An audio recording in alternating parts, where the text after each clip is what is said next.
Assalamu alaikum, Bismillahir Rahmanir Rahim, respected honorable guests, participants, organizers. First of all, let me extend my gratitude to the organizers of this valuable conference, Religion and Spirituality in Society, for such an initiative. It is indeed a matter of great honor and pleasure for me to be part of this auspicious event. Here is the scheme of my presentation today. First of all, we will discuss the concept of spirituality and its significance. Then we will discuss the link of spiritual society and social spirituality. After that, there will be a brief discussion on Sufism and role of shrine or the Khanka. Then the spirituality in subcontinent, and then we will discuss social norms and moving towards social spirituality. At the end, we will conclude our discussion. Ladies and gentlemen, the concept of spirituality lays the foundation of almost all human civilizations, their cultural and social values. According to Pegament and Mohani, spirituality normally connotes the search for the sacredness, and it has wider and profound implications for the society and individuals, especially for the subjective well-being of people in society. Spirituality also has a social significance, as it has been found that spiritually strong people are more compassionate and altruistic towards people. It has been found that very little attention has been paid to the spiritual perspective in social work programs. Sheridan and Hammert have specially tested the positive effect of spirituality and religion on the social work practices and education among students. Moreover, relational spirituality suggests that controlling one's self-interest oriented behavior and strengthening one's relation with other people results in long-lasting vitality, joy, and caring capacity of individuals in the society. Now we will discuss spiritual society and social spirituality. Social spirituality explores the role of spirituality as a social force. Consequently, it may discover the avenues of unity between sociology and spirituality. In Islamic perspective, the concept of spirituality refers to the spirit in the divine proximity, having the attributes of interiority and inwardness. Islamic spirituality is not limited to personal development and spiritual excellence of an individual. It has deep-rooted positive impacts upon the society. The concept of modern spirituality also emphasizes this dimension because it focuses upon the deepest values and beliefs by which members of society interact and live together. It also defines an inner path which enables a person to understand the true purpose of his or her life and essence. The pure philosophical approaches in sociology are mainly based upon positivism and materialism, which have dominated the contemporary world for almost 2 centuries. The mere focus on materialistic rewards and the self-interest oriented behavior in the socio-economic and political studies failed to provide solutions to address the rising international conflicts like extremism, nationalism, polarization, racism, sectarianism, etc., etc. However,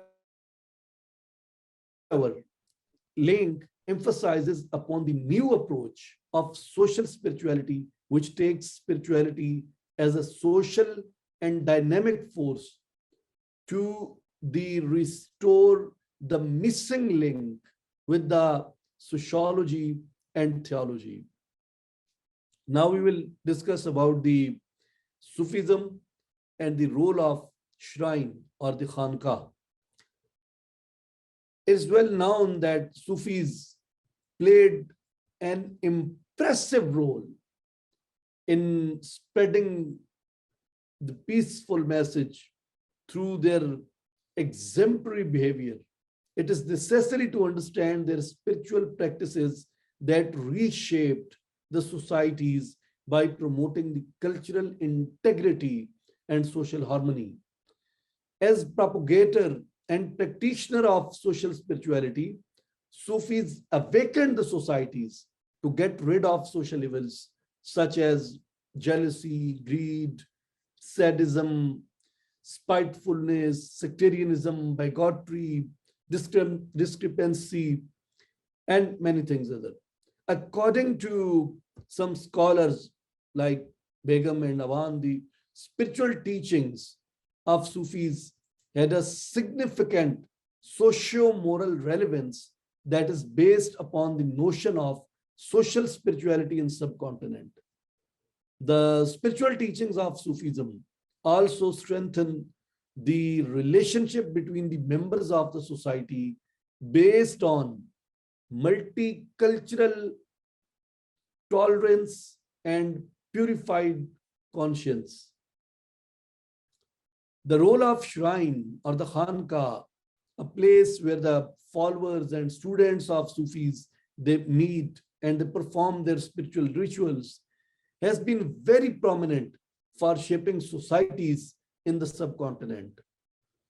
The Sufi sheikhs established not only mosques and madrasas like the religious schools at their shrines, but also promoted other social, educational, health-related, and recreational activities to connect people and societies, like they organized Qawwali concerts and they organized local cultural galas and they organized sports like horse riding or the bull riding or many things. Those were very cultural. Moreover, the Sufi folklore, which has been an integral part of spiritual teachings, has casted a profound meditational impact on the well-being of humans and their spiritual and personal development. It echoed a message of love, the message of peace, the message of respect and dignity for the humanity.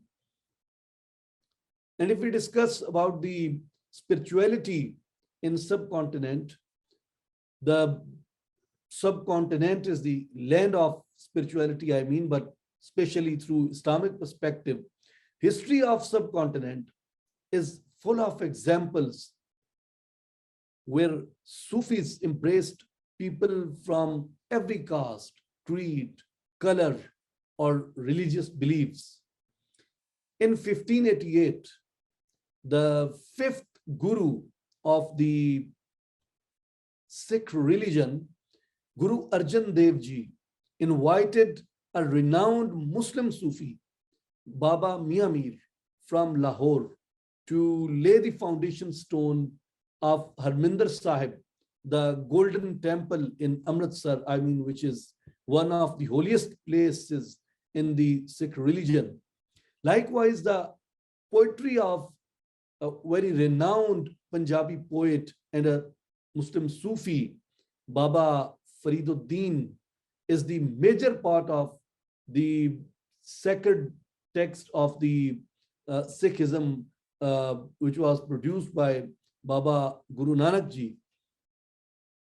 Moreover, Sultan Bahu's Punjabi Abiyat are the source of inspiration for people of all the religions.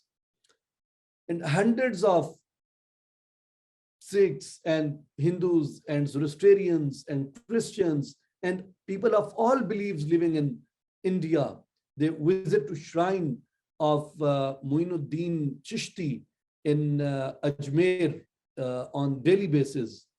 So similarly, many Muslim tourists, they visits the other sacred places of other religions. Thus, interfaith harmony and social integration of various cultures was initiated and strengthened by spiritual teachings of Sufis. Even today, thousands of people of all beliefs, they visit the shrines of such Sufis, which depict their integrating role and their acceptance, their spiritual acceptance in the society. Now we will discuss social norms and moving towards social spirituality. Spirituality transformed the social norms and values by replacing the negative and exclusive practices with positive, inclusive approaches. For example, the discriminatory, inhumane caste system of ancient India was corrected by the Sufi ideology, and many kings of subcontinent were also spiritually transformed and trained by Sufis so that they could fulfill their responsibilities more effectively. I mean, King Shamsuddin Altamash was trained by Muinuddin of Ajmer, and later King Ghayasuddin Balban was trained by Fariduddin Ganj Shakar, whose poetry is part of the holiest Sikh scripture. And Muhammad Tughlaq was spiritually trained by Nizamuddin Awliya, whose shrine is very famous in New Delhi. So during the Sultanate period, the Sufis used to play an important role as mediators. They used to protect state from anarchism and people from the rulers' oppression. This was the impact of transforming the spiritual society into social spirituality. So, in the conclusion, we note that the shift from spiritual society to social spirituality is a debated topic which has recently gained importance in literary circles of socio-cultural and theological studies in the world. The role of Sufi methodology for promoting spirituality is well established and proven in the history. And we have discussed briefly the special case of its contribution in the Indo-Pak subcontinent for creating peaceful, integrative, multicultural, and harmonized societies. In the contemporary era of conflict and polarization, it is imperative to promote the concept of social spirituality as propagated and practically implemented by the Sufi sheikhs in the Indo-Pak subcontinent. There is an urgent need to create awareness about both personal and social aspects of spiritual teachings of Sufism. At the end, I'm once again thankful to the organizers and the participants. Thank you very much.